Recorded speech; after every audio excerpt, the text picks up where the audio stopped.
یہ دو طرح کی نمازیں ہیں، اخفات اور جہر۔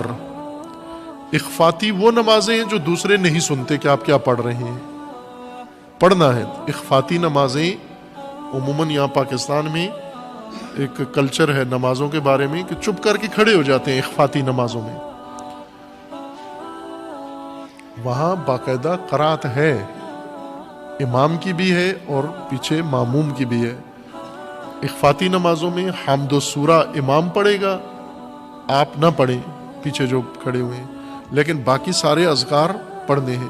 اور اگر فرادہ پڑھ رہے ہیں تو اخفاتی نماز میں حمد و سورہ اور تمام اذکار جو اخفاتی نمازیں ہیں انہیں پڑھنا ہے باقاعدہ، لیکن ایسے نہ پڑھو کہ دوسرے سنیں۔ جہر باقاعدہ آواز نکال کے پڑھنا جس کو دوسرے بھی سنیں، آپ کے دائیں بائیں، آہستہ پڑھیں یا بلند پڑھیں، دونوں جہر ہیں۔ جہر یعنی برملا کر کے پڑھنا، آپ کی پڑھائی دوسرے سن سکیں، اس طرح سے پڑھنا۔ اور یہ بھی نمازوں میں عموماً مردوں کے لیے 3 نمازیں بالجہر واجب ہیں۔ اگر نہ پڑھیں جان بوجھ کر تو باطل ہے نماز آپ کی۔ ایک صبح کی نماز ہے، مغرب اور عشاء، یہ بالجہر پڑھنی ہے، قرات بالجہر کرنی ہے، حمد و سورہ۔ باقی اذکار بے شک نہ کریں۔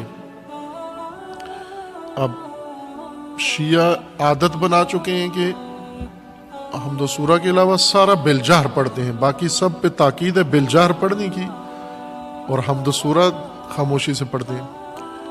حمد و سورہ ان 3 نمازوں کی بلند آواز سے، یعنی جہر سے مراد کہ اس طرح سے پڑھیں کہ دوسرے سن سکیں۔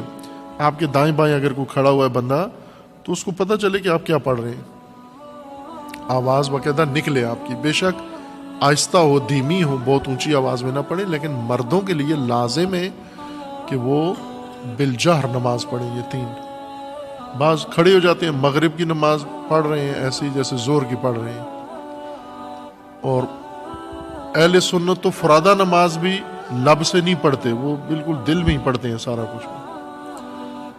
ان کے ہاں اور مسئلہ زیادہ خراب ہے، وہ آتے ہیں نیت کر کے ہاتھ باندھ کے کھڑے ہو جاتے ہیں، لب تک نہیں ہلاتے، دل میں پڑھتے ہیں سارا کچھ۔ دل کی قرات نہیں ہوتی، قرات زبان سے ہے۔